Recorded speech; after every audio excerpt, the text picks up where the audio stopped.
100 d'orso assoluti femmine alla partenza. Aurora ce n'è dalla 2, Anna Buso alla 3, Benedetta Zanata alla 4, Giada Cracchiolo alla 5, Daria Elena Dorabantu alla 6. Andiamo a seguire intanto a metà gara Eliak Drege 33-31, Nicola Rosso 33-92, Sebastiano Advav 34-14, i primi tre nello spazio di soli 83 centesimi. Ricordiamo il record della manifestazione 1:6:94.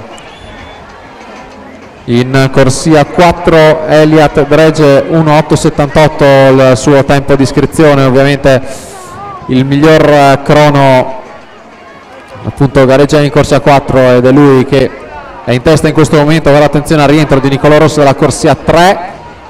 Eliat Drege 1:8:78, conferma il suo tempo di iscrizione al centesimo. Nicola Rosso 1:8:92 per soli 14 centesimi. Ludovico Niero 1:10:90 in terza posizione.